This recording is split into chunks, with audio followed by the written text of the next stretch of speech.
So, Jai Hind and a very good evening to all.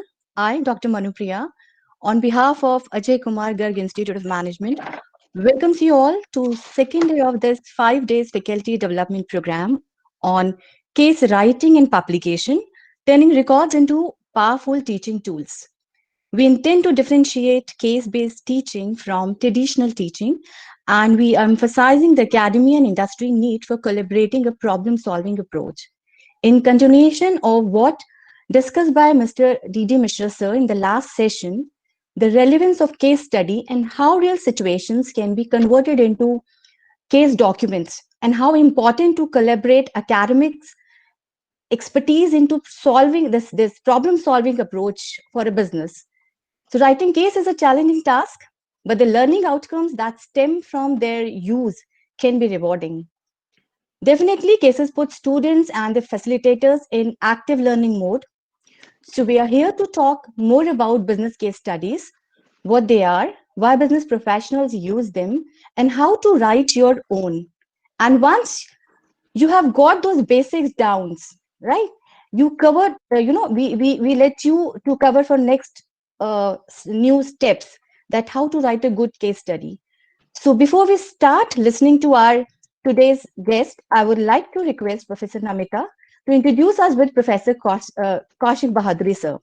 Over to you, ma'am. Thank you, Manupriya ma'am. I'll give you a very brief introduction to Kaushik Bahaduri sir. Although he has so much of qualifications and professional excellence behind him, but very briefly, let me introduce him to you. Professor Kaushik Bahaduri is the founder of My Money Advisor. He is CMA, MBA in Finance, NSIM, IRDA, and has over 20 years of experience in the retail, banking, and financial markets.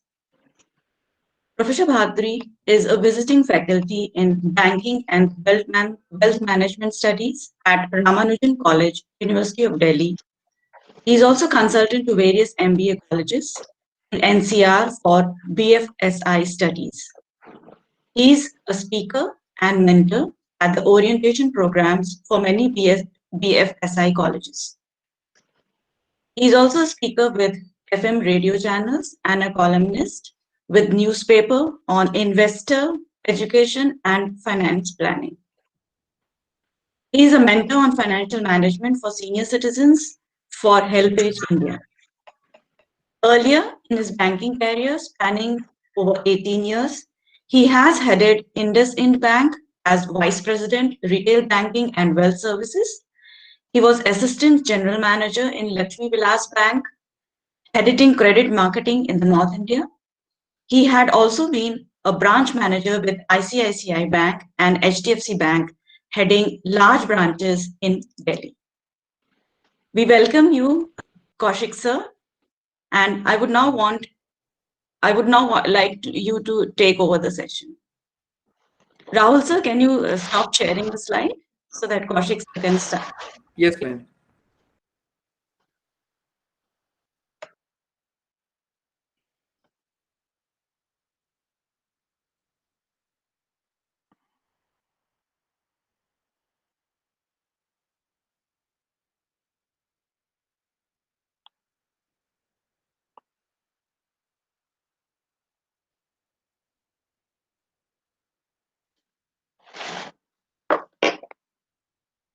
Good evening, Principal Sir. Good evening.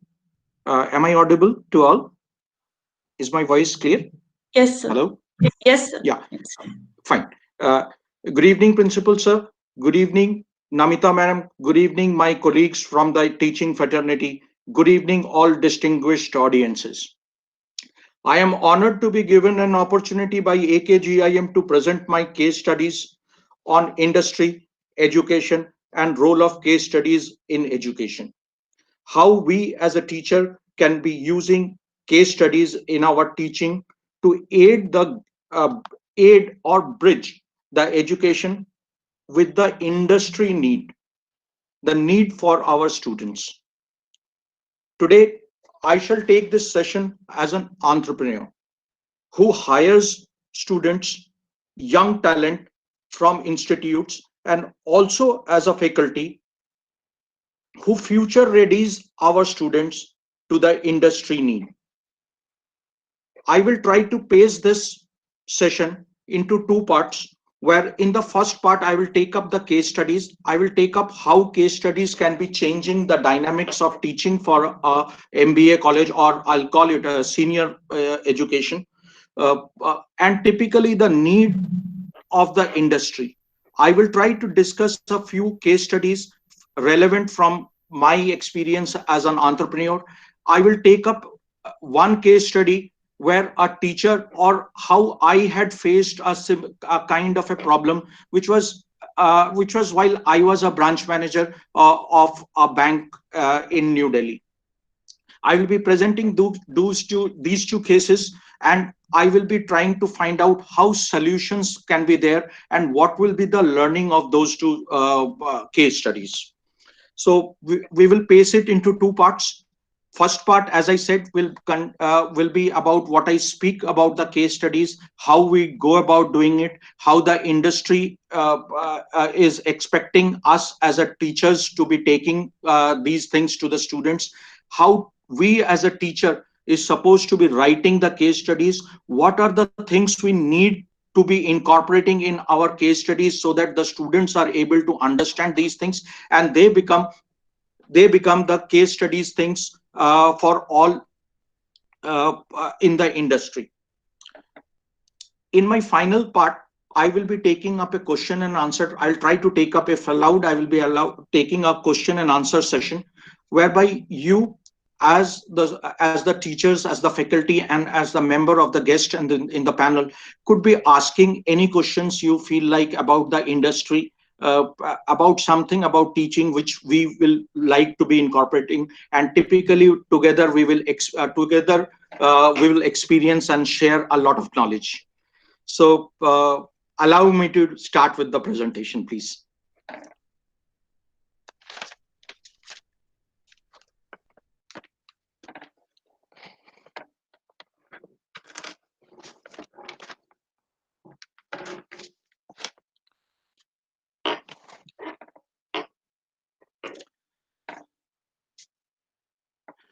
Before I take up the presentation, I'll start with the case studies. Allow me to share a few concerns. I'm sure as the faculty members, you could be into some kind of a question or answer whereby you have to be solving these kind of problems which comes up from the industry towards the educational facility, educational background, and typically the students who are supposed to be learning from us and going and be wanted into the industry. So I'll start like this. Are our students ready for the industry? Are we teaching relevant? Sorry for interrupting you. The PPT is not shared. Do you want me to share the PPT for you? Yeah, ma'am. Please be kind enough. All right. All right. I'll do that, sir. No issues.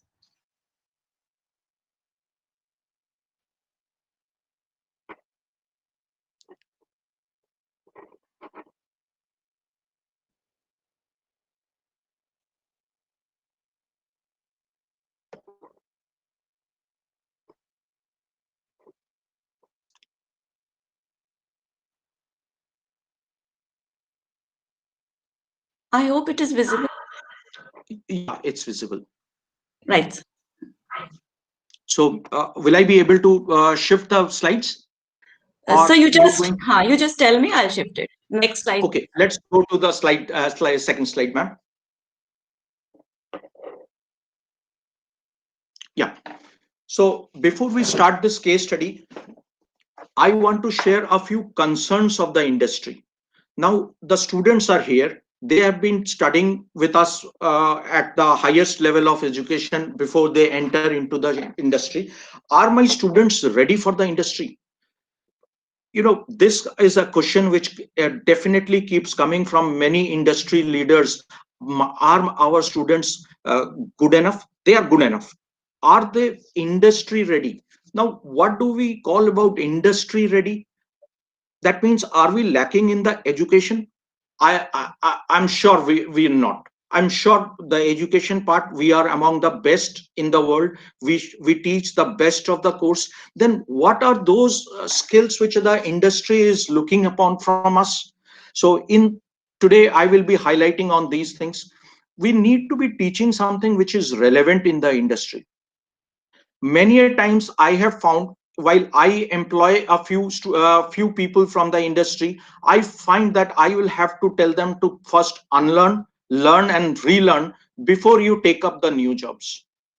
I'll give you two quick examples. While I was recruiting a few people from the industry and from pretty good institutions here in Ghaziabad and Delhi, NCR, I'll say. So in the first case, I was trying to hire a few technicians who could actually be working in our company and take up all the networking issues, all the computer issues, as like I'll be telling you that we are a wealth management company. So basically, we're not too good with the systems. Right now, I'm unable to share my slide even. So what happens is, this is where we recruit somebody who is from the technical backgrounds, who will be able to mend something which goes wrong and typically be changing the things which we want to.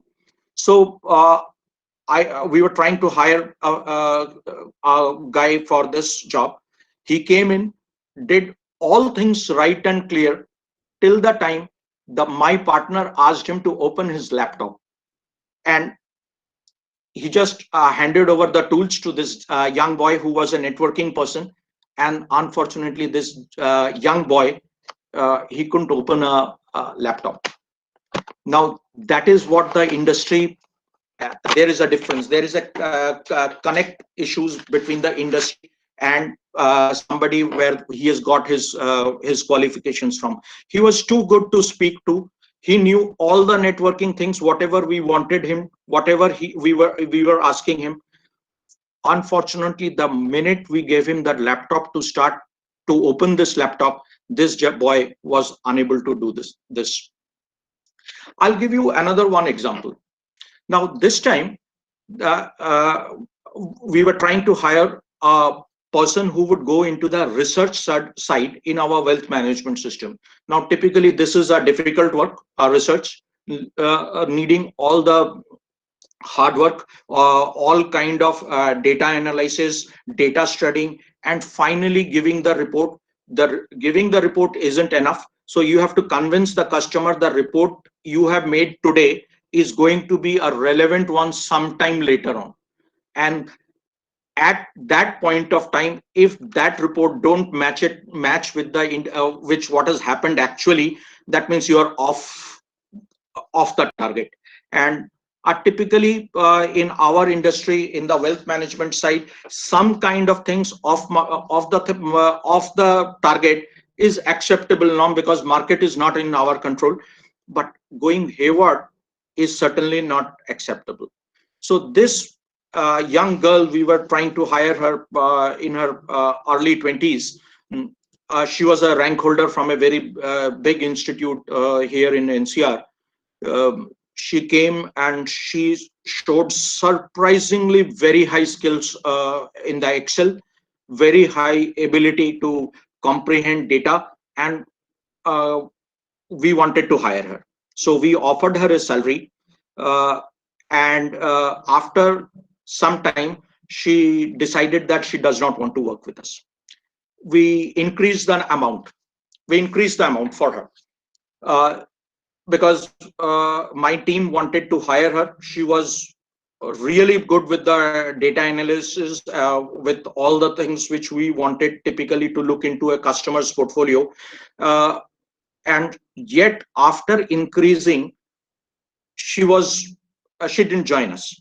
Now, after it went off, so I asked the lady, okay, let's meet for a cup of coffee and let's understand, why didn't you join this company? she happened to join a call center. Later on, she happened to join a call center. And she said she wanted to have a good Facebook profile, something office like a call center where there was lot of light, lot of everything, lot of friends, lot of new generation, and she didn't want to get into the research work. She was compromising her career on this. So this is one something which, who is at a fault? Is the institute at the fault? Did the institute not teach her correct?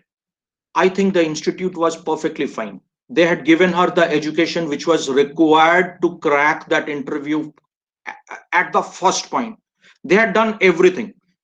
The employer wanted to hire her for even going beyond consulting between the partners to find out that, okay, what should be another hike for her if she wants to join. But finally, what was the answer? That all my friends are working into call center kind of setups. So I wanted to join them so that we could actually be partying together and all. And the industry lost, I will say the industry lost a talent into research. She would have done pretty well working for about 2 years with us and then going to a much bigger kind of a setup. So here, I'm not only talking about education, which is coming from the institute to the student. Here, I am talking about the mindset, the skill sets, which the industry is perhaps looking from us. So with this background, I go to the next slide. Ma'am, can you share the next one, please? So as a teacher, before I talk about my a student coming to me and joining my company, I am first a teacher first. So while I am trying to teach a student, what is a successful career for my student? What are the things which I am looking from a student, so that the person is good enough when they actually hit the industry? So here I have pointed to a few points. I will simply say strategize, be adaptive, and execution capabilities. Most of the time, what happens is our students are very good with what they have studied. They come with a lot of knowledge. They come with extremely good bookish kind of knowledge. They come with some kind of a practical experience in the industry also. But most of the time, what I find is they're not adaptive enough. The industry need to talk about being adaptive to the environment of your work. Another one I find is they strategize well, especially for those students who are coming into the research part. They strategize well, but when it comes to the execution execution capability, I find this is one thing which they lack. So working in a team, the execution, carrying the team forward together, within the team, finding out which is the best answer, projecting that teamwork. Now that is what the industry is looking for, and that is where we lack some kind of a training for our students. So while we study the case studies and all, these will be our practical approaches which we will be incorporating in the case studies, and typically these things might become pretty good for the student at some point when they join the industry. So market dynamics change. There are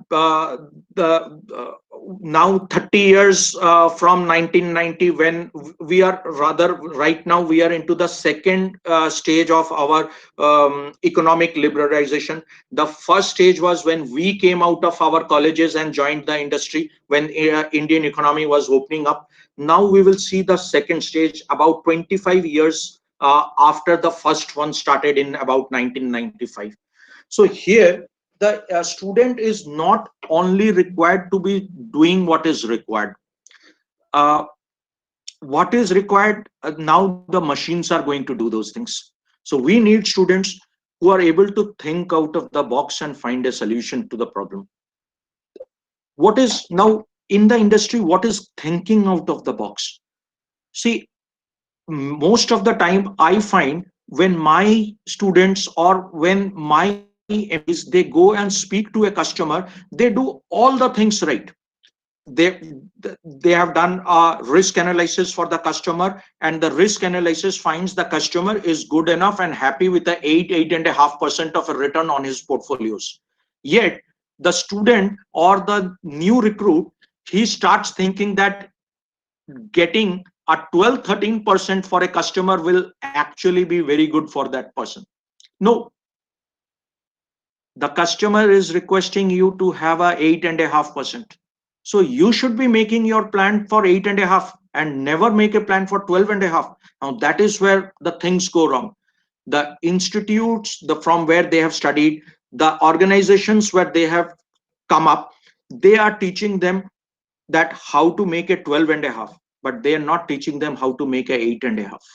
Now this is where the things come up. So they're unable to adapt to the new changes. Now we need to be looking into this, and uh, uh, we need to be educating them. Typically once out of the college, I have seen that most of the students don't want to get up and get into a new kind of a education, a new something which is coming up.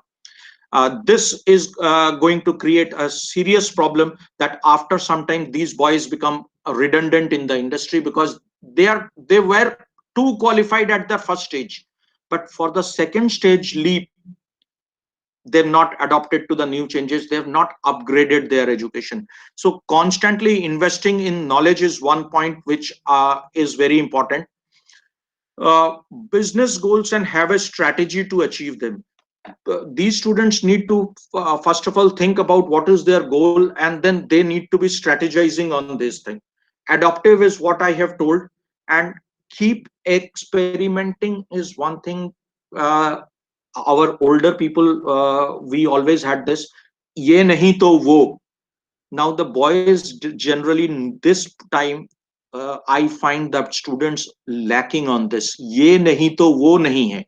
They only want this and nothing else is there. So adaptability and experimenting is what something our boys have forgotten, which we need to be teaching or making them into our course studies, which can add value to them. Learning from the experience of the peers, very important. I think the industry and everything gives an opportunity where a student needs to be learning in from somebody who has already done it. I think the best reports, the best answers, and the best experience comes from somebody who has handled failures. So these if the students need to be going to the industry. I'm sure most of our students are going to the industry, but once they go to the industry and do the work, that work need to be what they are will be future working in, and it should not be something different. Like the example I said, you studied very well on research and you go and join a call center because the office looks to be very good enough and beautiful, and there are a lot of lunches and um, lot of what do you call entertainment things which happen in a call center, compared to a smaller company, research company like ours. I will also emphasize one thing on networking. New generation students are very nicely networked. Uh, One thing which the industry always looks up, when I have people coming and joining me in my company, or while I was recruiting for my bank, as the state head, North India head, I would always tell my HR, go and find the social media status of that student. Now typically what we would do is, we would tell the HR that find the social media status of the student to find out what are they up to, and typically recruit only those who are relevant to us. Now a person who gets into the job and is always online on Facebook is certainly not a welcome thing in a wealth management kind of a setup. A person who shares and changes the DP every now and then into while working in an office is certainly not the that thing. We, the wealth management people, are very biased, conservative kind of approach. Typically, we like to be very conservative. We're not flamboyant. The wealth managers are never flamboyant. They don't want to show the money which they are making for the clients, and typically. Uh, we talk, social media kind of a thing is one thing which needs to be looked into. Networking still skills, I prefer my people to be networked nicely. So we go into the LinkedIn profile of a student to find out how well oiled are they, who are the industry people they are speaking to, and try to find out what are their views on many of the things. And that is how, are they writing something, are they writing something on the wealth management thing, or wealth management thing is just they have studied and they have entered the field but they have got no interest in that. So these are some of the basic things which we need to incorporate.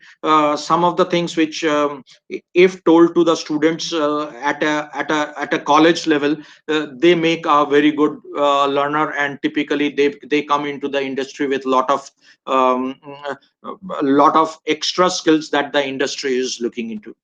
Ma'am, can you please change the slide for me?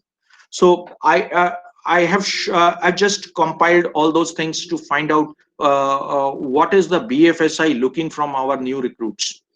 A new recruit is supposed to be well qualified for the position, be intelligent, a quick learner, be adaptive to the new environment. She is supposed to learn, research, network, apply, advise clients for a profitable and long lasting relationship. Let's keep this thing in bold: profitable and long lasting relationships. So if the new recruit is unable to create that thing whereby the people, the clients are happy, they are profitable. If the client is not profitable to an organization, there's no point keeping that client. At the same time, if the relationship is not long lasting, you have sold him some product which is bad, made money, and the customer goes away. Typically, if the relationships are not long lasting, you want a milking cow. That's what the industry looks into. So better a candidate is able to scale up, bigger is the network, greater is the possibility of climbing up the corporate ladder. So this is what uh, educational institute should, in conclusion, be making it for the students who join the industry. Can we come to the next slide, ma'am? So I start my presentation from here about the case studies. So basically, what is the industry looking into from the students? How network the student needs to be? I have highlighted those things. So let me just take this thing, that what are case studies and what are we expecting? So a case study, while a teacher is designing a case study, so case study should be a story with some data. Very important thing. A case study in all is completely a story, and it has got some data, some relevant data to find out a solution to that. It recounts events, problems in a way that students can learn from its complexities and ambiguities. So basically, a data will be complex enough. It will have ambiguities. You need to be, a student need to be finding out which are the relevant data and which are the data which needs to be removed to move on with the case study. So students can learn from the original participants in the case. Case studies are very important, and case studies are mostly used in the management field, mostly used by the doctors, mostly used by the law fraternity. So something where a result have been found out, it has been unprecedented, and that becomes a part of the case study for the whole industry and the future students to look into. So they actually learn from the original participants of that case, what had happened in that case, and what, as a human, see, human beings have come up to this age only because we as human were able to write those case studies and pass it on to the next generation. Unfortunately, God did not give this thing to an animal to pass on this the same kind of a thing, except for a mother teaching how to hunt or how to survive. Other things are not there, but humans were able to write these things, describe it in words, and the future generations were able to take it over. And that's the logic, that's the reason human beings have come up so high. The students are able to take over a case. So our teacher needs to be doing something whereby the subject has been taught. Now the students have to take over the case, find key information, analyze the data, find possibilities, leave out not so relevant data in order to find out the best solution. So if I again do a conclusion about what a case study should be like, what is a case study? So we will try to find it out. So what are those things? So a case study should have information. That information needs to be taken up by the students, so they should be able, the knowledge which has already been imparted to a student in the class, they should be able to take up that useful information from that case study.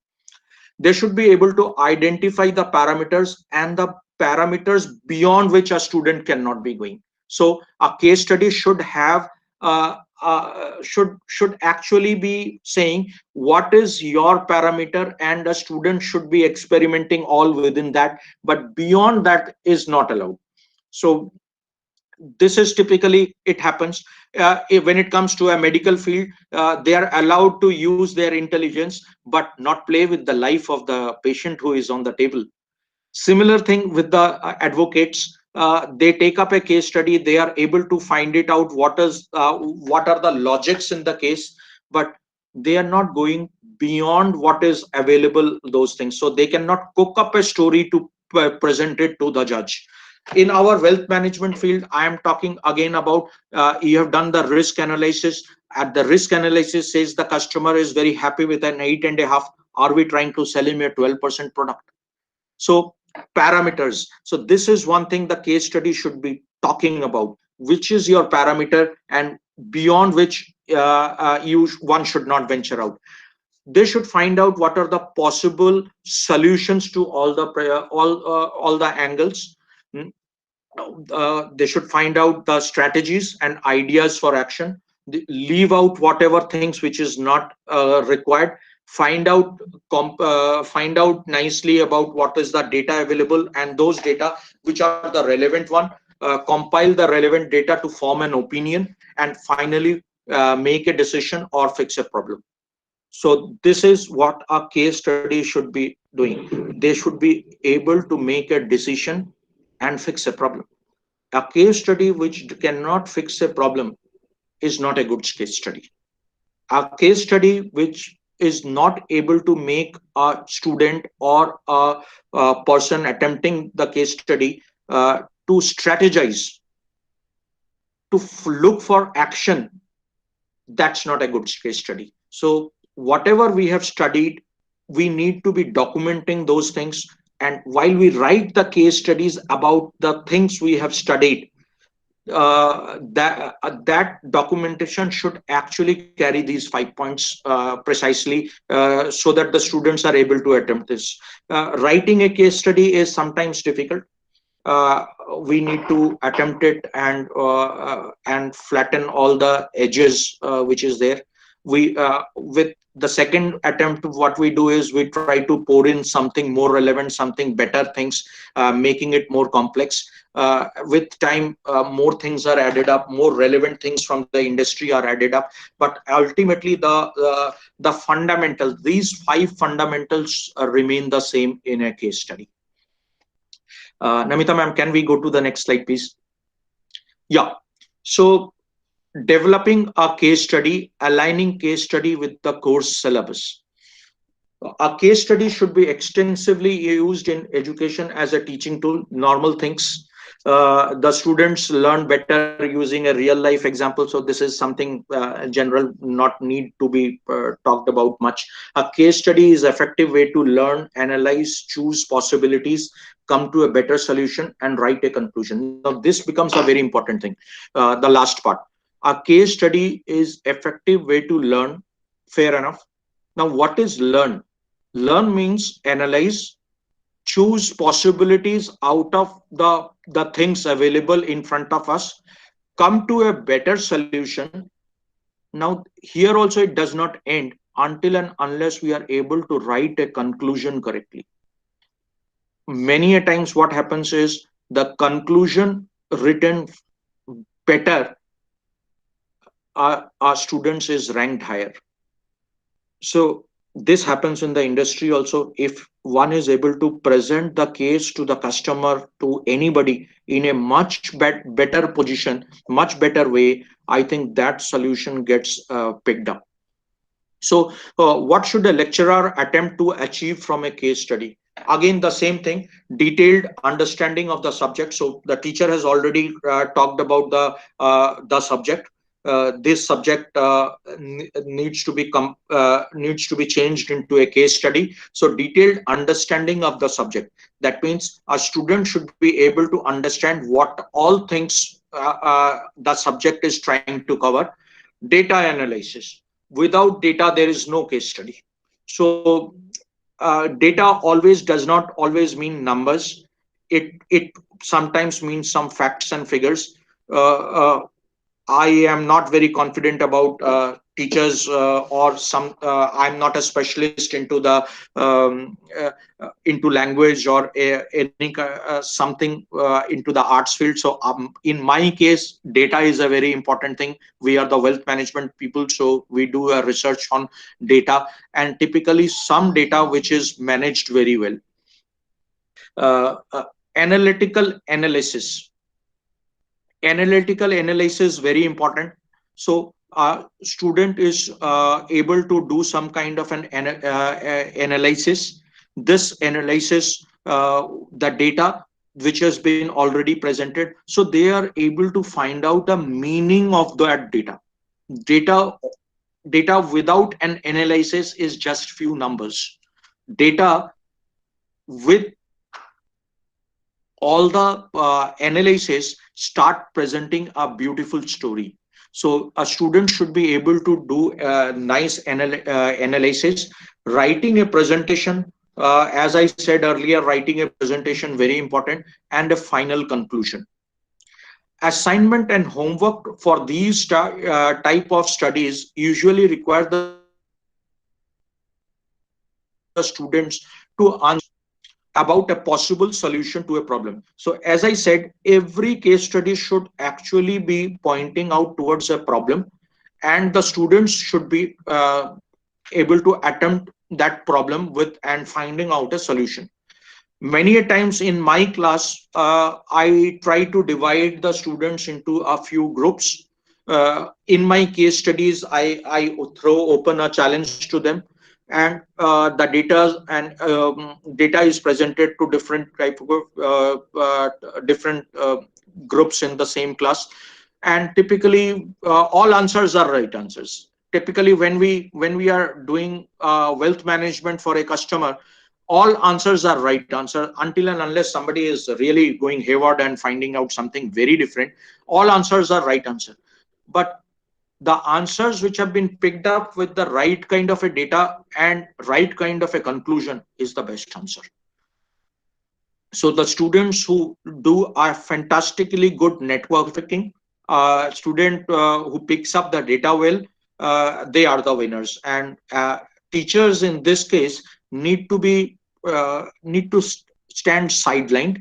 They have already taught their subject in the class.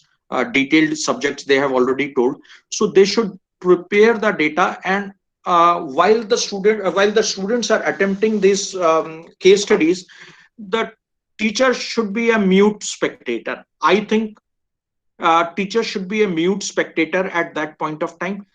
However, a teacher need to be attentive that the discussion is going into the right way. If the discussion is going hayward, then we are wasting a lot of time. So as a mentor, the teacher needs to guide the students into the right way, but not help the students answer the case studies. that should be done automatically themselves with the education which they have got, with the knowledge of the data and the analysis they do. And over many number of attempts, what happens is the quality of writing a report improves gradually, and it improves many fields. So this is what a educational institute should be aligning with this thing. What I understand is I'll try to do it like this. Maybe all of you agree with me as faculties, that something maybe you also in the question answer session will be coming up with something which will be a lot of learning opportunity for me too. Namita ma'am, the next slide please. So now we know that what is a case study, how a teacher is designing a case study. Here I am trying to say how a student should be taking a case study and solve the problem. So uh, all thing paramount is the student, the education, the knowledge part has already been imparted to the student by the teacher, by the mentor. The knowledge part is over.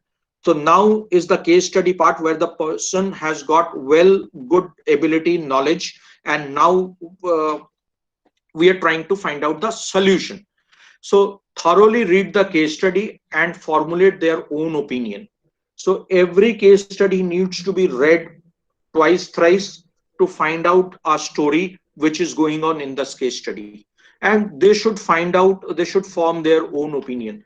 They must be able to identify the problems of their own, as well as able to offer solutions and alternatives. Before a case study is discussed in a group, student must be able to form their own outline course of action. So while a case study is getting defined in a group, everybody individually should read the case study well. They should formulate their ideas, and those ideas should actually take shape while discussing in the group. So the first part is knowledge. Second part is attempting the case study. While attempting the case study, we read the case study well and formulate our own ways. And once we have done this, do a lot of data analysis and all, now start discussing this thing within the group. Formulate our own course of action before the group dismisses a few of the things which is irrelevant or something which is not needed well, and then go on. Once they have a clear understanding to the case, they share ideas with other members of the group. Open discussion, as I said, listen to the input of the others in the group and reflect back on how the original idea changed as a result of the group. Now, this is a matter which needs to be documented.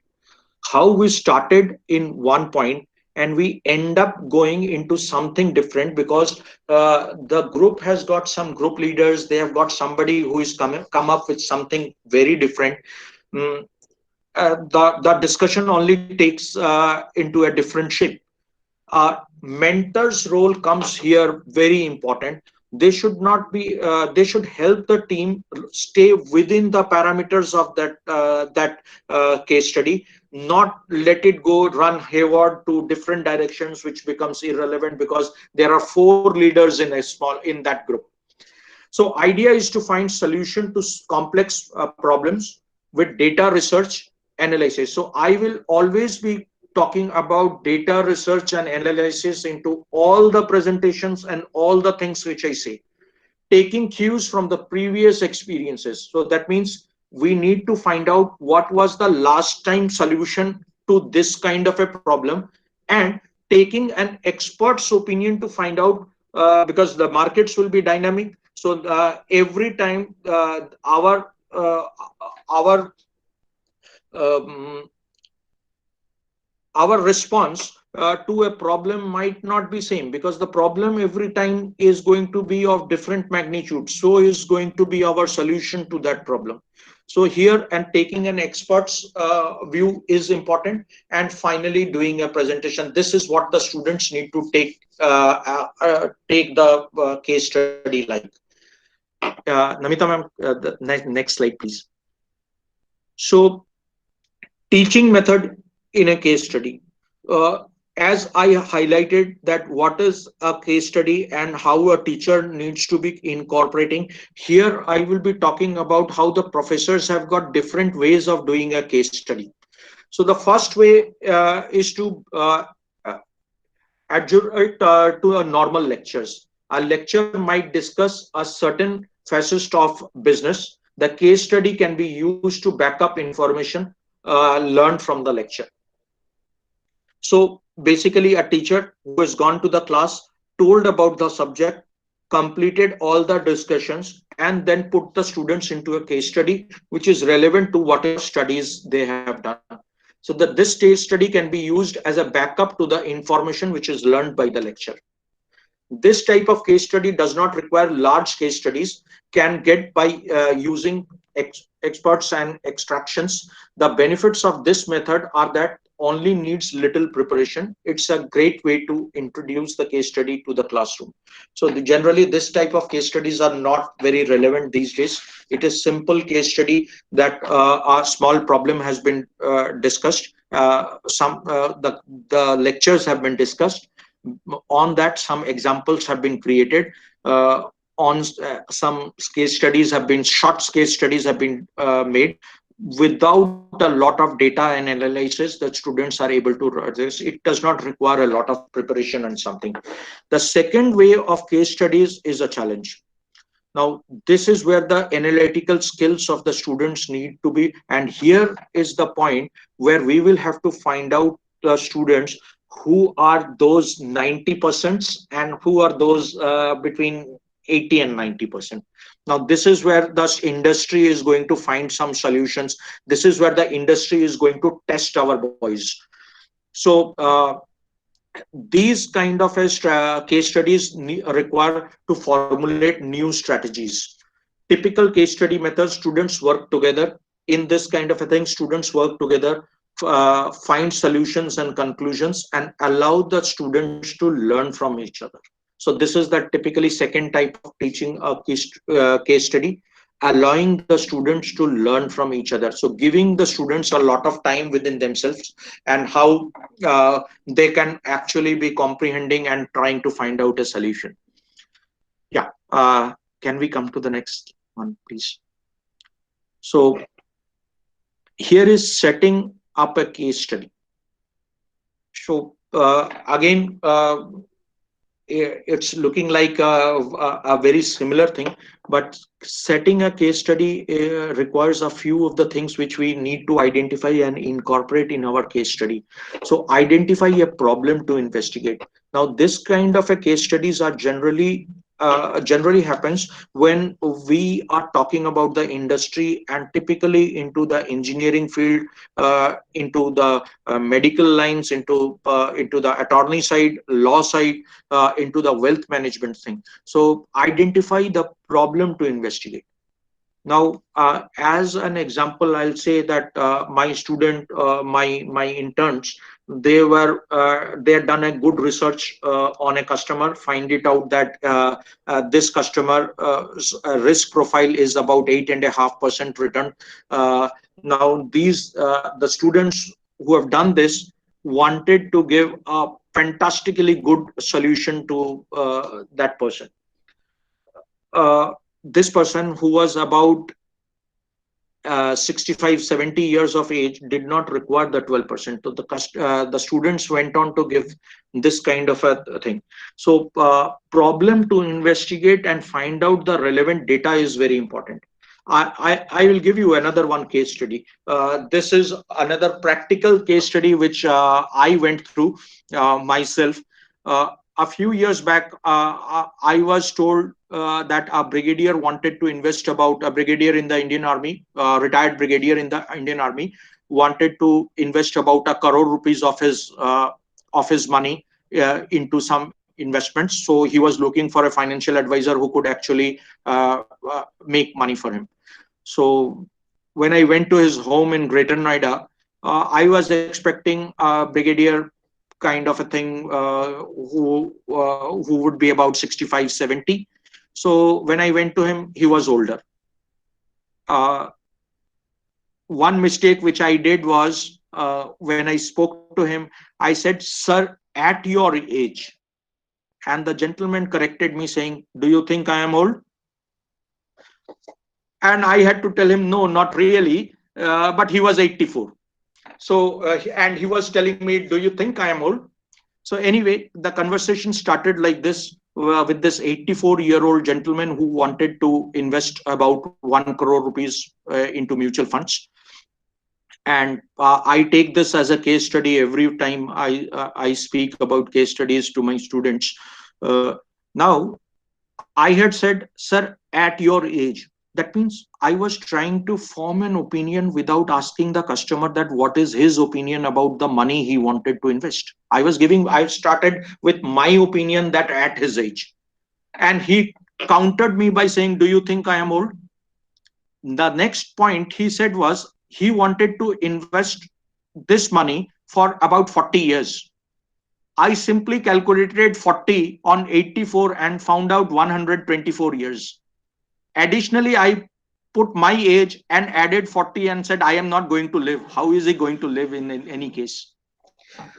And I was surprised, what is he talking about? So all my preparations, which I had done before going to the gentleman, it came to a knot immediately.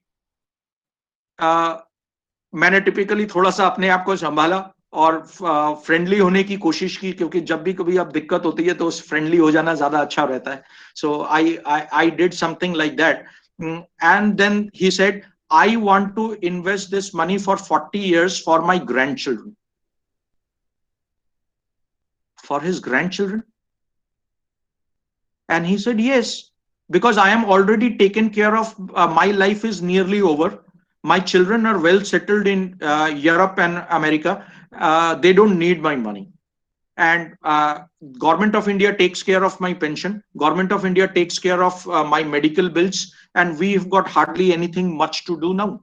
So he asked me, how much is this 1 crore rupees going to be about 40 years later? Is it going to make any relevance to his grandchildren? And I calculated it and told him it's actually going to multiply 40 times. So his 1 crore rupees in 40 years could have actually gone about 40 times. This is how, even more. In fact, we did a conservative estimate on that, and that the money was, and he was happy, and we ended up. So basically what was happening is, we can't go to a customer thinking our ideas in our mind. The case study has to be dynamic. You go to the customer and find out the problem then and there. Try to use your knowledge and come out of a complex situation by using the data which was available. Now, I went to this gentleman thinking that he wants to invest his money into debt and take some return out of that because he was 84. Now, this gentleman was very clear that he didn't need this money for 40 years. So whatever my preparation for doing a debt management completely came to a zero, and we had to do a rethinking of these things. So basically, we need to identify and investigate. So that's a problem should be challenging, complex enough to yield multiple solutions with many layers. So this is what is a case study about. It has to be challenging. It has to be complex enough to yield multiple solutions with many layers. Give context. So hook the learners to help them understand just enough about the problem they want to learn more. Have a clear idea. So give the structure to of your definition to quality, group, work, and products, and lead to stronger end products. You may be able to have your learners help build these definitions. So a lot of thing goes about giving independence to the person who is attempting this thing. Now, again, while giving the independence, a mentor needs to be ready that it is not going beyond the parameters available. So this thing needs to be continuously checked, that the data or anything which is used should not go beyond the parameters. Provide structures for presenting the solution. a teacher need to be giving the structure to present the solutions. The amount of support you build depends on your students' skill level and development. So how much you are going to handhold the student into a case study depends upon how good is their preparation to take up this thing. So this is how a case study needs to be set up for an institute or for any place. And this is how the case studies are, in fact, not only for the educational institutes. We set up the case studies while we are working on the client's portfolios also. And typically there is a lot of learning when our new recruits accompany a older person, or older into the system. Older person is not always old. Older into the system, who has got some experience with the customer's money, and they go together to find a customer's money and how they need to be invested upon. Ma'am, can we go to the next slide, please? Yeah. So again, which are the skills at case study attempts? Knowledge, comprehension, application, reasoning, analysis, synthesis, and evaluation. I'll talk about the synthesis is the ability to form new ideas. So there are data in front of you. You have made art analysis of that data. Now the data which is in front of you, but it is not able to give you a new idea, is just about numbers. So when the data starts speaking a language, when the data starts communicating about the course of action, now that is called synthesis. And that is where the students, our students most of all lack this thing. So what they have got the knowledge, they do good comprehension and application also, but they generally don't have that synthesis. And this is where the mentors need to step in, tell the students that what is the industry looking out, what is how long they can go, what they can be analyzing, what they foresee into this data, and how they find out the relevance from this. So this is developed during group activities and discussions. uh, uh, Group activities and discussions also lay the foundation to a fantastic networking of the student. So the students who take part in the group activities, they are good with the group activities, they are able to carry the team together, they are able to carry their colleagues together, are the future leaders in this industry. So you will find a mentor or an organization where people would like to work, and you will find that captain of a team under which nobody wants to play. So what's the difference? The difference is one is a manager and another one is a leader. So doing these kind of case studies become the first step of becoming the leader. So this is what I wanted to present in the case study. Can we go to the next one, ma'am? Yeah. So advantages of teaching through a case study. It helps in the teams to solve cases. The teacher or the instructor guides the students whenever necessary, will often suggest course of action whenever necessary. So this is what the teacher's role is about. As I told in my previous slides, that what is the case study looking like. So again, it should be finding problem solving. That means the person who is attempting needs to do some kind of a problem solving, analysis, both qualitative and quantitative, decision making, formation, dealing with ambiguities, reasoning, choosing the best course of action of the possibilities, teamwork, arriving at a possibility, backed up by research and data analysis, and submission of a report. So this is what a teacher needs to be looking into while evaluating a case study which has been presented. So how well was the problem solved? The problem, is it going to a relevant conclusion? Is it giving the data? Is it giving a relevant picture? Analysis, both qualitative and quantitative. Have the students attempted that thing? All the data which were presented, have they been touch based upon? Decision making is how good was their decision, and is the decision backed up by the data analysis with a conclusion writing. Now this is what a teacher needs to focus on, and typically in future these students are needed to be working on this aspect of a case study. Reasoning test, choosing the right course of action, possibilities, teamwork, these are all pretty normal things. Arriving at a possibility backed by research and analysis, data analysis is very important. You can't write a conclusion which is not backed up by the proper data, else it get busted out very quickly. Submission of the report, so how well a report is submitted, and all this is the advantages of teaching through a case study. uh, So, as I end my session today, uh, allow me to present you a case study as a banker, as a BFSI person, who everybody can unmute yourself and be participative in this case study. So we have all been going to the banks. I teach banking at the university for the university student. I had been a banker. So basically, what happens is, let's look into some practical aspects while I explain you a few terms, and then I will be trying to solve a case study for you. So here, a lecturer in his class of banking and finance explains the concept of self in banking. Now, what is the meaning of a self? That means a check which has got the name of self written here.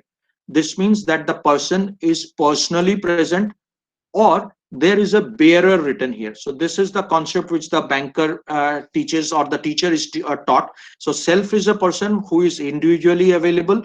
Bearer is the person who carries the instrument, the legal instrument, into the bank branch or any place or whatsoever it is. Self means the customer is personally present. Bearer means somebody else is there, not a self. But what does the banking industry talk here?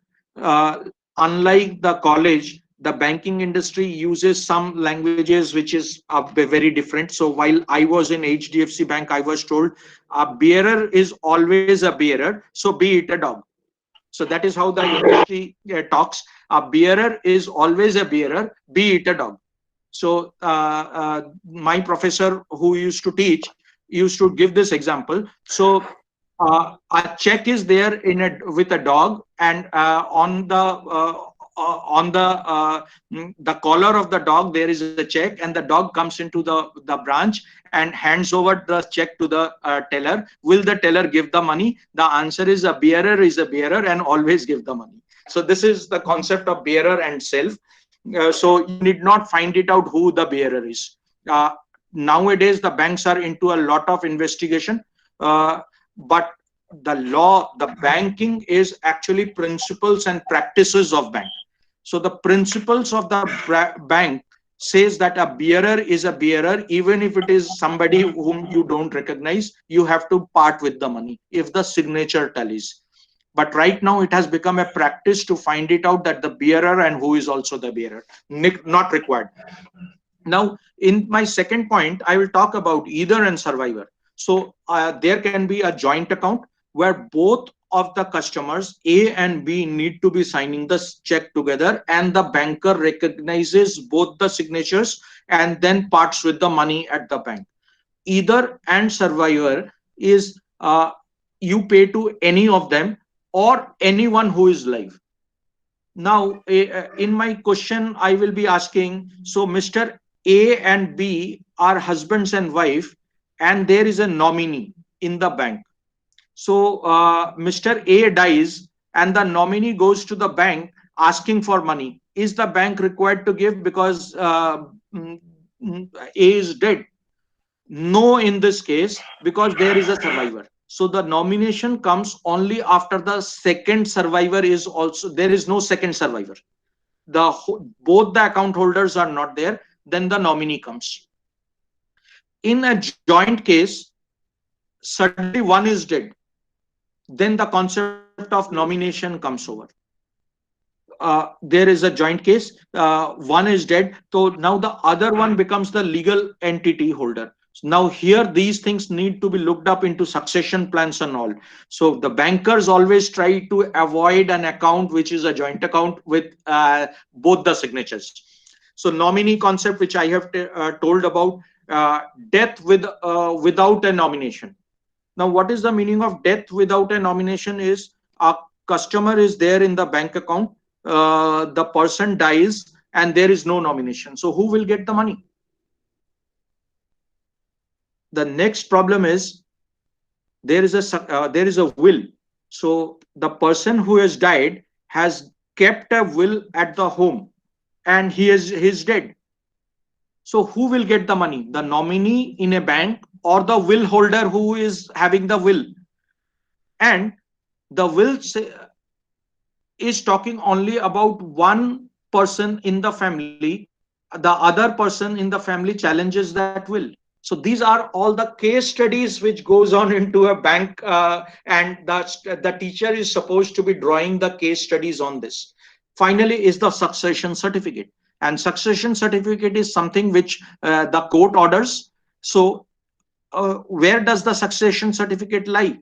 Succession certificate lies over and above the will, the nomination, the nominee, and everybody. So once he is done with this case study, all those things, now there is a case study which I am going to speak to you. Ma'am, can we go to the next slide, please?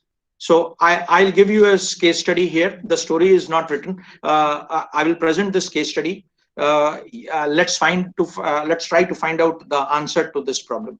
So again, a practical thing which happened to me once I was a banker, a big bank, and typically a very important place in Delhi. So that branch in that location in Vasant Vihar, I was there at Vasant Vihar. So one day, a couple walked into the branch. A couple where the husband was working in the army.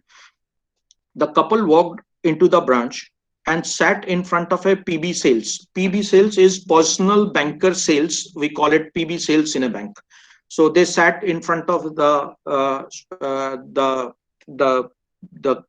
employee, and I was very next to him. That means the next seat of mine was this employee who was on my right and speaking to this customer, and the customer and me exchanged our pleasantries, and then he sat in front of this boy, and the boy started saying, please carefully listen to the language which I will be using now. Now that's the point which you need to remember. Sir, आजकल madam बहुत सारी FDs बना रही हैं. आप लोग FDs क्यों बना रहे हैं? Why don't you put the money into mutual fund? FDs are giving a return of about 5%, while the mutual fund over a period of time, मैं तो देख ही रहा हूं आप सब अपने FDs को long duration के लिए रखते हैं. So over a 3 to 5 year period, your mutual funds is going to give you about 12-13% return. So this is what the employee said. Sir, आजकल मैडम काफी सारी FDs बना रही हैं. आप लोग FDs क्यों बना रहे हैं? Why don't you put the money into a mutual fund where the returns are going to be much higher than what the FD is going to be there? Add to that, there is a 30% tax on the FDs, while the mutual fund, the tax attraction, those days used to be 0, now it is 10%. So those days it used to be 0. So 0 compared to a 30% tax on FDs compared to a mutual fund. A very win-win position for anybody who was an investor in mutual fund those days. Now, after this thing happened, the husband said, no, we are comfortable with making the FDs. So you create the FDs for us. And he said, okay, sir, and created one about 2 or 3 lakh rupees of FDs, which I don't remember right now how it was the exact amount. And the couple went away. Nothing happened for about 15 odd days. Nothing happened. After 15 days, the lady came with her 17-year-old daughter into my branch. She started shouting at the door. Now, suddenly a customer who walks into the branch shouting, "Baal idhar udhar bikhre hue," and she started abusing the choicest of English में जो गाली होती है, colonel की wife है, तो you can understand choicest of abuses which was in her vocabulary. She started with those things. Suddenly came to this person who had suggested them the FDs and asked, who is the branch manager? She came to my, she was directed to my place, who was just next to this boy. She came to my place and I said, "Ma'am, aap thoda shant to ho jao." In between, her 17-year-old daughter also started shouting. And it became a very unbearable kind of a place where two ladies were shouting at the top of their voice. Nobody to control, basically. Now, the best thing branch manager can do this thing is to offer a glass of water, and she poured the water on me. Yeah, I'm telling you, she poured the water on me. So banking industries, this is pretty possible. And next time here was me, जिसके ऊपर पानी गिर दिया गया था, and now this was my chance to get angry or try to control it by just wiping it off with my handkerchief and telling her to sit down.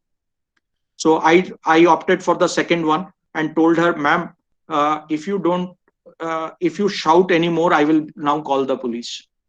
So anyway, and I told she should tell me the problem.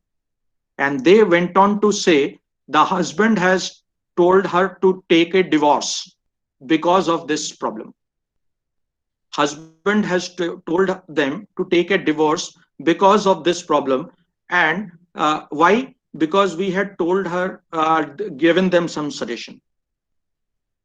Now, the question is, who is at a fault? The customer who came into the branch, who is angry, or the banker who has given a solution like aap FDs bana lo? Now, we need to find out, this is a case study. We need to find out the answer to this case study from the background of self, either and survivor, nominee, succession, will, and all those things put together. So this is how case studies are attempted and given answer to. Will anybody like to take this answer? Who was at a fault? The banker, the customer, and what went wrong? Will anybody like to take this answer? I open the question. This is the case study. Anybody? Sir, I believe it is simply the customer who is at the fault. Yes. Like it is the customer who is at the fault. Vidhi, why you're Vidhi, right? Yes, sir. And Vidhi, fantastic answer. But can you give me? So you have to present this case with analysis, huh? Like I have been talking about. You conclusion is very important with the analysis of that case. So you've coded the problem.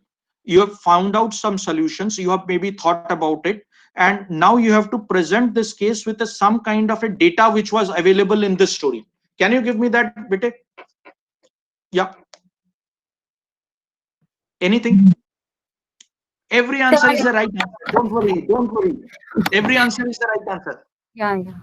Sir, I would say here, like, if somebody is giving you any suggestion as a consumer, so it's your choice whether you are going for it or not. Fair enough. Very good. So it is the customer's fault that see, they could have made a choice.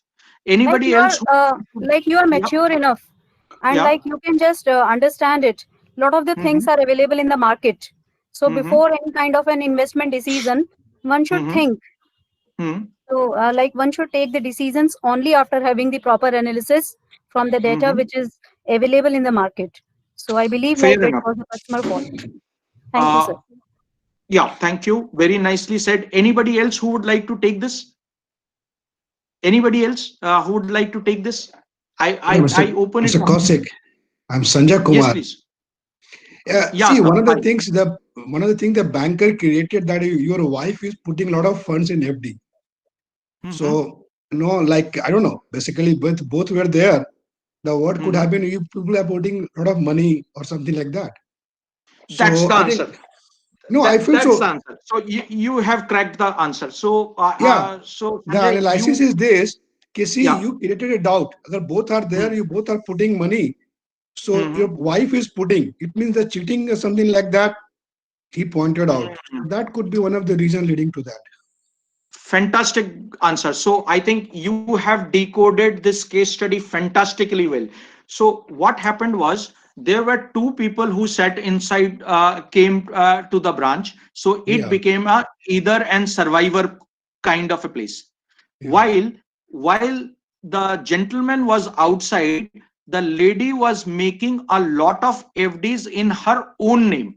you're In right. her own name. So basically, that was an individual self account. Now, Yeah, what happened? What the banker made a mistake was, uh, he talked about he talked about self things in front of either and survivor. you're right. So basically, this is the analysis where a banker made them could not make a distinction between a self and either and survivor. So he was talking about the self problem in front of either and survivor account. Hence this problem. Now, don't So, ask me about may the how the story ended because that will not be a sir, very good idea. Kaushik sir, Yeah. uh, sir, I have an opinion here. Yes, sir. Opinion is like the husband and the wife, they would be having some trouble in their relation, and Mhm. husband may be looking for some sort of critical evidence, Mhm.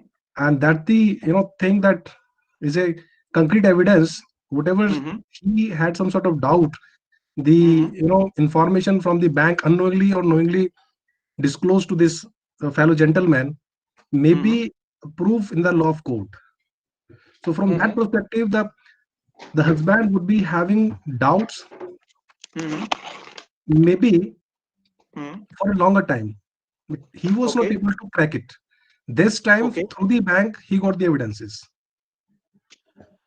Fantastic thing. Good idea. But you know what? We as a banker is not an investigating agency. We are supposed to be only the custodian. हम bank में जब भी हम होते हैं तो हम कुछ कुछ अलग अलग relationships बनाते हैं. For example, a principal and agent relationship, a custodian relationship. So here in this case, it was a relationship between a principal and an agent. So principal is the account holder and agent is the bank who is acting as an agent to keep your money safe and to keep your money like this. So here we are not supposed to be looking into any angle whichsoever it is. So now, because you My point touched is, base upon this thing, I will have to give you the conclusion how the banker handled this. Kaushik sir, So, yeah, sorry to intervene in between. The no, point fine, is, when we please go. take the case to the classroom, is the teaching should be like so much linear that this is very obvious that who has done mistake and what is the reason. Is it so compromised with the structure that okay, this is how the things will go on? Isn't it something which we should open up in the class, that the case could have these different dimensions? Because if you're Yeah, if fair you're enough. thinking So this is let's see, I in a very short kind of a period, because I didn't know about who will be the faculties whom I will be addressing. So I took up the self and these things in my small 3-4 minutes of presentation, and then presented this case. Now, better one would have been if I had drawn upon a wealth management problem. Then actually it would have made a lot of meaning, data analysis, all those things. Unfortunately, what I didn't know was how many people will be able to take up a calculator, do a compounding calculations and all those things to find out and arrive at a pretty good solution with all the wealth management background, because I teach wealth management, so I talk about wealth management and banking only, with EMIs and all 5 things different handling. So it would have been more difficult. But in a case study in a class, See, this was about the first kind of a case study, which I said was a normal case study without a lot of it. It is only about logic and not with lot of data analysis. Uh, a bigger case study is one which has got data and all those things. That is what the second part of the one which I discussed, that case studies can be of two types. Here I am talking about the first type of case study where a lot of data analysis isn't there. I'll tell you what happened in this case. How to conclude, the banker simply had to deny that anything like this happened in the and my employee made a mistake. So this is one lie which I had to tell to the client, saying that ऐसा कुछ हुआ ही नहीं था. It is your problem at your home and you go and solve it.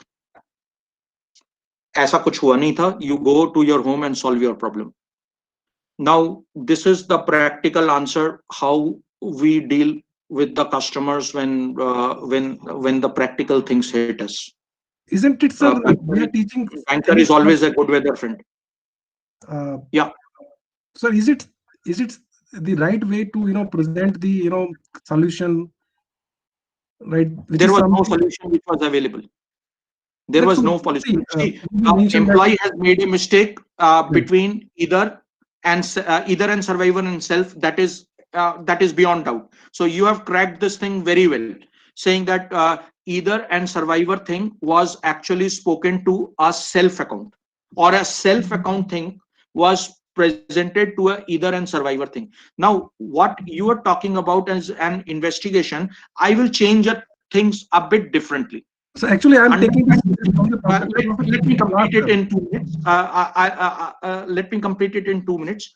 What happens is, whenever there is a money in the account and the woman don't need it, what will she do? She will try to make an FD. Now, husband is not there. Can she make a either and survivor FD? Practically, it is not possible. The banker will say, sign karo. So what will she do? She has got no option but to actually do this thing in her own name. Now, if she is doing it in her own name, taking the money from the joint account and creating her own FD, there is no problem. There was no problem. The problem was inside their home, which came to the bank. Otherwise, as a banker, as a person, it was absolutely fine. Ask yourself, if it is a joint account between you and your wife goes and makes an FD in normal course of action, is it any problem to us? I don't think so. But it is a problem if there is a problem at home. And banker is not supposed to look into the problem of somebody's home. Banker is supposed to look into either and survivor and self. And here the banker made a mistake between talking about self things in front of either and survivor. Yeah, Pankaj sir, please go on with your thing. Basically, the difference is I'm taking it from the perspective of classroom. When I am teaching this case from the role of a teacher to my student, how I should take it like a solution that you should, as a manager, you should deny from the fact that one of your employee has done a mistake. Number one. Number two, even if the bank is denying, isn't it bank is actually escaping from taking some action against that particular gentleman who disclosed this information and getting a lesson for themselves? Fair enough. I will just tell you, Pankaj sir, here, that is the difference between the bank and our classroom. The solution you want to provide to your student, be honest and be right, is not what the industry is trying to look up. That's the difference. This is the difference I am talking about. Are we industry ready? The industry says, did you put an extra case on the bank? How did you handle this case as a branch manager? By getting another employee into a trouble, adding a cost to the bank, adding a new case to the bank, or you simply said, yeah, chota sa amount hai, let this customer go away and the bank better be safe. So when I was in ICICI Bank, there was one thing which was taught to us called DNA, the banking DNA. And they were always like this in saying, please don't try to quote me anywhere else. In a closed room, I am telling you, the DNA said that if there is a problem, save yourself first. If there is a problem, save yourself first. Save your fellow colleague the next, because you both are employees. Third, save the bank. Why?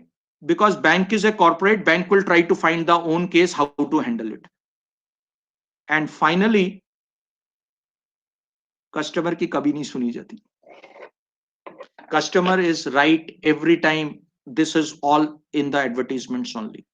If there is a problem, then the customer, we will see, as long as it is a problem which can be solved nicely by paying some money, by paying this thing, we will take the problem. As long as it is beyond that, we will not like to take that problem. So this is the practical approach which every banker needs to understand. Every banker needs to find it out, that is he doing something whereby the bank's name, something is compromised, or has he tried to solve off this problem with something. So in this kind of a case, this was a very easy case because of the time lag which I had. Sometime, if you allow me, I will present you with a wealth management trick, which will require a lot of studying and all those things. But in this case, that was the only solution which could be found out. Kaushik sir, nice submission. Last comment with this submission. Yeah. Will you allow me, sir? Please go ahead, sir. Just so as a faculty, see, we cannot teach something which is practical or which is not practical. As a faculty, we need to teach what is right, and let the student learn these practical things in the field, in the industry. Because as a faculty, if we are teaching these practices, I think we are not doing justice to our subject. Fair enough, Pankaj. That is the reason I said don't ask me for the solution. I just wanted to end it up there saying that we made a mistake. I didn't say this thing. I wanted to conclude it at the place that banker was at a fault, where banker did not distinguish between a self account and a either and survivor. I didn't want to tell actually the practical thing where the banker had to deny the problem. That is the reason I said in a classroom maybe you will not be taking this thing up. So that's the reason I said the banker, don't ask me about the solution which was given by the banker. That was a very practical solution. But in a classroom, we have to end it at a place that the banker was wrong. The analysis said that the banker was wrong, and the banker did not make the difference between either and survivor. That is where I should be ending here. Right, sir. Right, sir. Thank you. So, sir, hello. Yes, please. Sir, myself, Dr. Ritesh Singhal. Yeah. Since we are talking about case study this time, and you are briefly described the case of your bank. If somebody is trying to publish this case in some of the journals or in some of the case clearing houses, so do we require any kind of permission from your bank? Is it necessary always? If it is, did I take the bank's name? Did I take the employee's name? Did I take who was the branch manager? Did I take the customer's name? So since I did not take the customer's name, the bank's name, the employee's name, and the branch manager's name, you could go ahead and publish this thing without any problem. That is how practical things get into the shape. Privacy is important in that case. Yeah, privacy is very important in banking things. Typically, banking industry अभी भी इस चीज को solve नहीं कर पा रहा कि there is a see again principles and practices of banking. RBI की साइड बड़े clearly ये बोल रही है कि you cannot say who is my customer. So basically, I cannot be. At the same time, जब NPA का अकाउंट आता है तो I want to make it public. And जब कोर्ट में पहुंचता है तो उस समय क्या होता है कि मेरा कस्टमर ना इस लॉ को सामने रख के कोर्ट को बोलता है don't take my name, you can't take my name, see as per the law. but where is the law saying that he can become bankrupt for no reason? Again, know your customers, but don't disclose your customer. Yeah, you know your customer, but don't disclose your customer. And typically, मैं आपको एक छोटा सा example और दे रहा हूँ. Practical things. Last 1.5 week पहले की बात है. There was a tragedy in Bangalore. What had happened is during the lockdown, this young boy who is about 28-29 years old had lost his job. Now, आजकल क्या होता है कि apps के से आप काफी लोन कर लेते हैं. So without going to the bank and asking a formal loan, you can actually be taking a lot of loans, small loans. 5,000 रुपए के लोन होते हैं. और ये जो 5,000 रुपए का लोन है, ये कंपनी नहीं दे रही है. So what is happening is Ritesh ji has got money and 5,000 rupees extra. So he is giving that 5,000 rupees to Namita ma'am. And the app is charging in between. So basically app एक borrower को और एक lender को एक platform पे लेके आ रहा है और typically matching some details and documents को करके दे रहा है. Otherwise both don't know each other. एक के पास वो 5,000 rupees extra है लोन देने के लिए, दूसरे को चाहिए.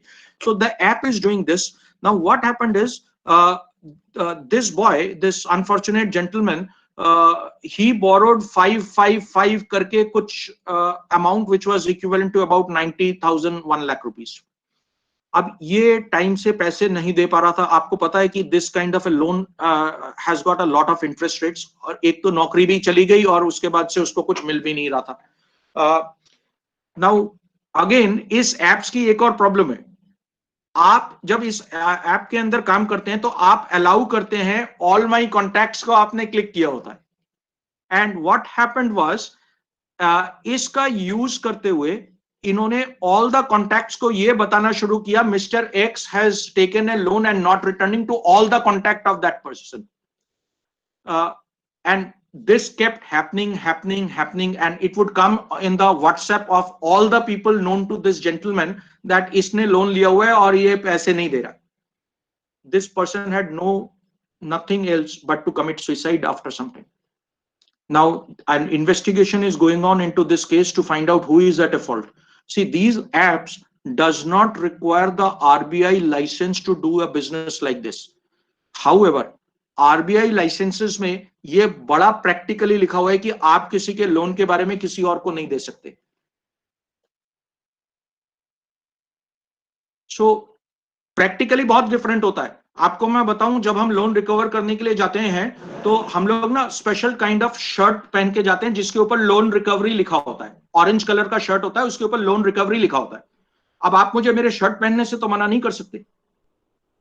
तो मैं लोन रिकवरी का शर्ट पहनूंगा और आपके घर पे आऊंगा और आपका नॉक करूंगा, बोलूंगा सर, ताकि आपके पड़ो. और गलती क्या हम लोग क्या करते हैं, जानबूझ के अगर 1401 को नॉक करना होता है ना, हम गलती से 1403 को नॉक करते हैं, फिर 2 को नॉक करते हैं, फिर आप दोनों मुझे बोलते हैं 1 ये रहा, और मैं पहले ही 2 और 3 को जाके कस्टमर के नाम पे बोलना शुरू कर देता हूं एंड देन सॉरी बोलता हूं.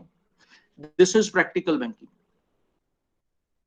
करना उचित नहीं है लेकिन करना पड़ता है, सैलरी मिलती है.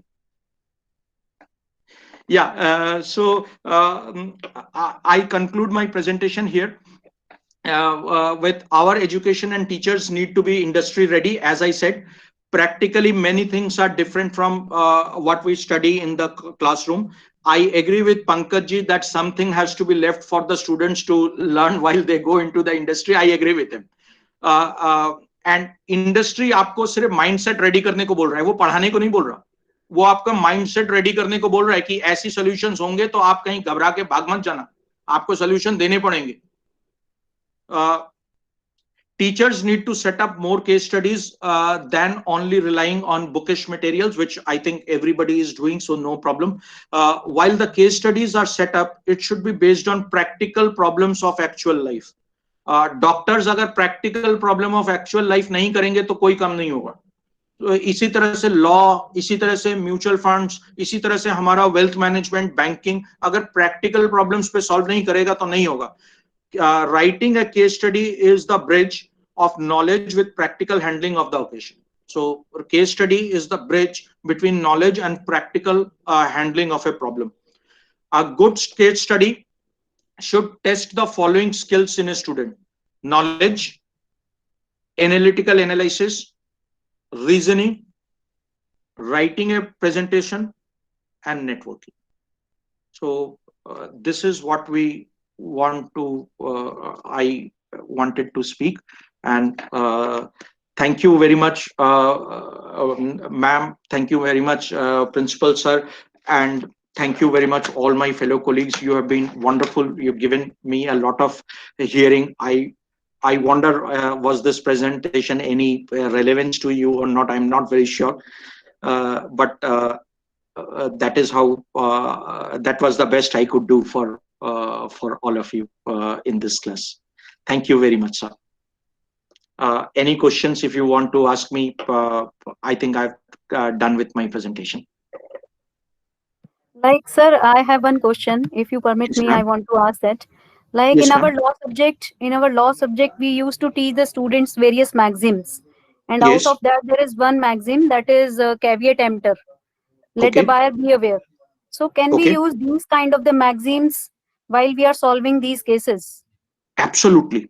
So everything which is published is already published data, and if you are making up making them within your premises, that means within the premises of your college, and making not a, see, this should not lead to a commercial profit making. As to, you should not ask the student that you, to solve this thing you pay money, until and unless it is about the real money exchanging hands between A and B. This is a perfectly open kind of a thing which you should go ahead and do it. No problem.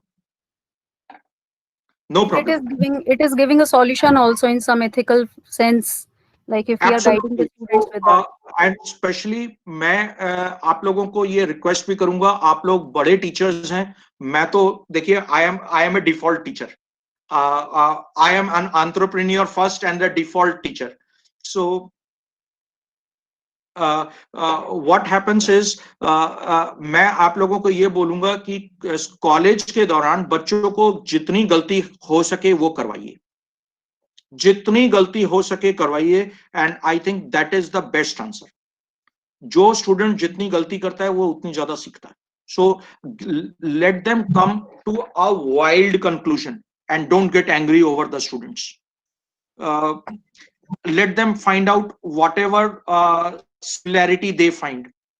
Let they practically, मैं आपको बता रहा हूँ, in DU I have got a subject called banking, और मैंने अपने students को ये बोला कि आप बैंक में जाइए और जाके हर बैंक में आपका जहां अकाउंट है वहां से ब्रांच का लाइसेंस की कॉपी लेके आइए और आप अपने असाइनमेंट्स में उसको डाल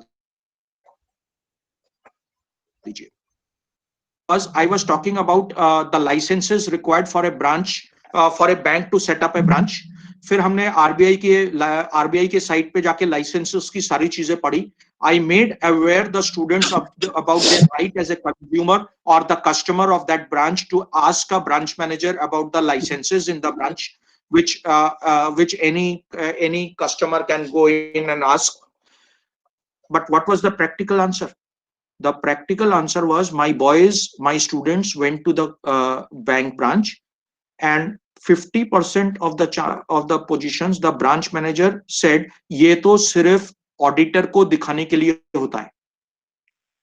Yes, every time there is an audit in the bank, the auditor comes and checks the branch license, not because the branch is not having that license, but because if required, a customer walks into the branch for a license, that I want a copy of the branch license, the banker should be able to show. But इस bankers ने क्या कर लिया, इसका answer ये निकाला, ये public को नहीं पूछना है, ये ऑडिटर पूछता है.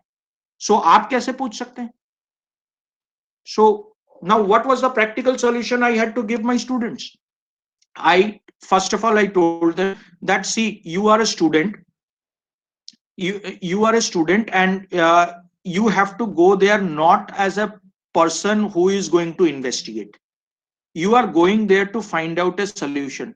go to the gentleman and ask him that, sir, हमने ये पढ़ा है, ऐसा होता है क्या? He will be very happy to give you the answer, instead of saying कि आप मुझे ये दिखाइए because I have got the right to ask, like a customer. Second thing is, even if it is not available, try writing a letter so that the person has to answer. Write a letter to the banking ombudsman, write a letter to the principal nodal officer, the circle officer of the branch of the bank, and you will get your answer in shortly. Now, this is also a writing ability which I am trying to inculcate in my students, that anytime as a banker, you might be required to do lot of writing.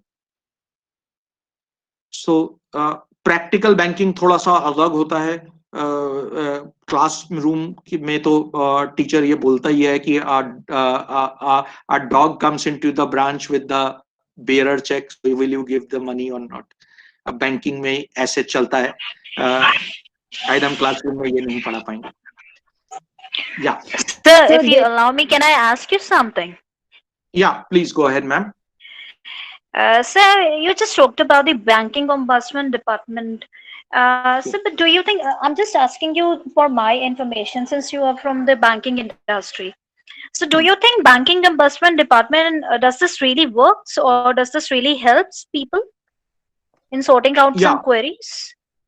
Yeah, so very much. Because no, sir, I give you one real life example. Me and my father, we both had a we both faced a major problem, say about 7 to 8 years back, when we were sent a bill from the bank stating that we have used a credit card and we have made done the shopping for say 1 lakh or more than 1 lakh of rupees.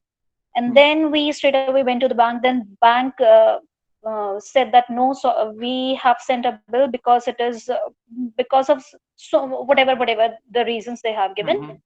We told them that this cannot be possible because since we did not have this much amount in the bank, so how can we spend? So somebody suggested me that we can go to the banking ombudsman department and they were going to help you out. And since then till today, the amount kept on rising and rising and rising and rising, and no practical solution has been given from the ombudsman department also. So that's why, sir, I'm asking you, for my knowledge, does this really works? Yes, it does. Unfortunately, ma'am, you made 2 mistakes here. One is to writing a letter with all details and facts to the principal nodal officer of the bank. You cannot approach the ombudsman until and unless this problem has been handled by the principal nodal officer of the bank. So first thing is the principal nodal officer, who is the investigating officer of this case, and he will have to try and you will have to try and convince him that the amount spent on your credit card is not actually shopped or anything done by you, and they will be able to give you the practical things to show that it was actually done by you. That is what they will try to prove if they have got the evidence. And if they don't have the evidence, what will happen is they will try to negotiate with you. Next point, if the ombudsman, is the principal nodal officer rejects your case, then after rejection, you have got the entitlement of going to the banking ombudsman of RBI. So banking ombudsman of RBI is at the Parliament Street, Delhi. So you can write a letter to the ombudsman. You can go and write a complaint to them, and they will be answering you on this complaint in 30 days. So they will not take a decision. Basically, ombudsman क्या होता है? Ombudsman एक court होता है. Ombudsman is a court. मैं आपको practically एक और example दूंगा अभी क्या हुआ था ombudsman में. Ombudsman is a court.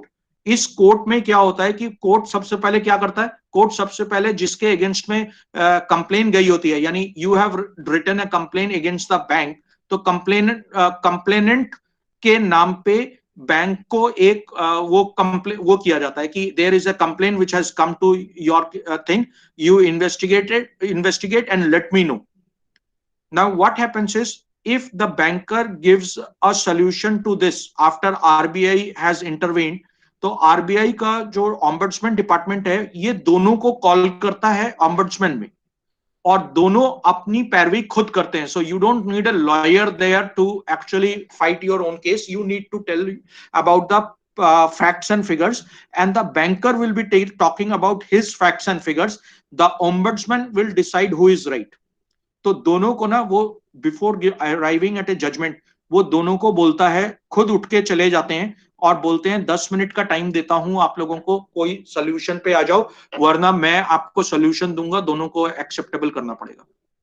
तो इस समय क्या होता है कि हेवीली बैंकर के ऊपर पेनल्टी लग जाती है, तो बैंकर आपके साथ एक कॉम्प्रोमाइज कर लेता है, इतना दे दो मैं आपके ठीक कर दूंगा, या ये कर लो हम चले जाते हैं.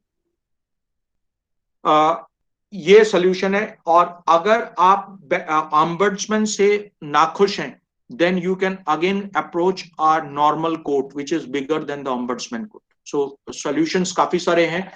The thing is we have to do it into the right way. Practically speaking, मैं आपको एक practical experience देता हूं. Again, the some year Bank of Madura got merged with ICICI Bank. So I was in ICICI Bank, तो Bank of Madura got merged with ICICI Bank. तो 1992 में किसी एक कस्टमर ने कोई एक FD कराई होगी बैंक ऑफ मदुरा की, और अब वो ICICI बैंक बन चुका था. 10, 12, 15 साल बीत गए, कस्टमर ने कभी ध्यान ही नहीं किया, वो इंडिया से बाहर था. अब 15 साल के बाद the customer comes to the bank and ask कि मुझे ना इसका इंटरेस्ट दे दो एट द रेट ऑफ 9% जो मेरा पहले चल रहा था. बैंकर ने ये मना कर दिया कि I will not be able to give you the interest at the rate of 9% because we have already put it in the newspaper that Bank of Madurai is now ICICI Bank. पुराना interest rate आपको नहीं मिलेगा. You will have to come to the bank, get a new FD at the new rate, or else take your money and leave. तो banker ने पहले ये notice का वो दिया था, तो बैंकर ने ये दिखा दिया उसको. तो उन्होंने ये कहा कि नहीं, मुझे पता नहीं था और मैं ICICI बैंक का पार्ट नहीं हूं, मैं बैंक ऑफ मदुरा का पार्ट हूं. और बैंक ऑफ मदुरा में जब भी ऐसे होता था तो ये हमें इंफॉर्मेशन देके आगे वो कर देते थे, renew of the interest. Anyway, the principal nodal officer wrote in favor of the bank and wrote one more line here saying that interest at the rate of saving bank interest be credited to the customer. The customer refused accepting 3.5% return on the money and went to ombudsman. Same way, ombudsman में जब ये case गया तो ombudsman spoke and banker को उन्होंने बोला यार दे दो तुम 9%, क्या हो रहा है. The bankers refused, saying that this is the case with all the documentary evidence that we had put it into the papers and this is a public thing which we had done. Ultimately, banker और उनको decide किया गया case को solve करने के लिए, again the way I said 10 minutes का time देके, एंड बैंकर ने उनको दोबारा से ऑफर किया 3.5% मैं आपको देता हूं, वरना आपको ना कुछ नहीं मिलेगा. सिमिलरली ऑम्बड्समैन ने इनको कस्टमर को इशारे से ये बोल दिया कि देखो तुम्हारा ना कुछ बनता नहीं है, बैंकर के साथ बात कर लो. And 3.5% was given to the customer. Customer accepted 3.5% on the 10 lakh rupees FD, which got changed. So there is practical solutions available. अगर customer को 3.5% नहीं लेना था तो that person could have gone to the court also. Court decide करता फिर in due course की किसकी गलती है. Yeah. So just a last question from one of the participants that he wanted to know for developing a case, how to identify the problem area for a case, since we are not in a regular touch with the industry, we being into academics. So what is your suggestion to that? I will say a lot of reading into whatever you are doing. A lot of reading and a lot of practical things about what you are doing. So a teacher who is teaching banking is not going to the bank is not a very good idea. Delhi University hired me because I wanted to teach and I was into banking and now into my own business. So they allow me to come and take the sessions there because I want to teach them the practical part of banking. अगर mutual fund and wealth management typically वो पढ़ाता है college में, जिसे actually book में ये तो पता है what is a equity mutual fund, but does not understand how SEBI changed the law and which is going to get changed in February, or how the whole multi-cap funds are going to absolutely change, and how the industry coped with this knowledge. This is a practical case study. So one more thing I would like to ask you, just one thing, sir, last thing. Yes, So ma'am. do you think coming into academics, coming into the profession of academics, do you think some industry experience is also required, Ma'am, or is it an Dimple, advantage? Yes, sir. Dimple ma'am, I'll Yes, tell sir. you the difference between our education and education in the western part. हमारे यहाँ 4 साल की engineering होती है, वहां पर 6 साल की इंजीनियरिंग होती है. Okay. एंड ये जो 2 साल होते हैं, आपको प्रैक्टिकली जाके पैसे कमा के इंडस्ट्री में काम करके बैठ के करना होता है, और इंडस्ट्री उनको वापस करती है आफ्टर वर्किंग फॉर 4 months कि आप दोबारा जाओ और जाके काम करो. So I will say that So, but this is primarily applicable on the students who are into the engineering or management backgrounds. Because I myself is into the field where I teach the students, where I train the students, and they go abroad, they study, and while study they work also, and then they said, okay, I have joined this particular company, but no student says that I have joined the teaching industry. So to remain in the teaching industry and to actively participate and actively deliver something to the students, which is to remain acquainted with the external affairs, do you think getting some organizational experience is important? not only important, is absolutely essential.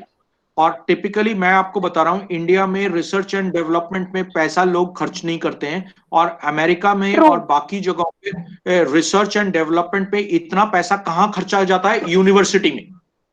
So basically a new concept, new technology वो university pick करता है, और ultimately university से industry pick करता है.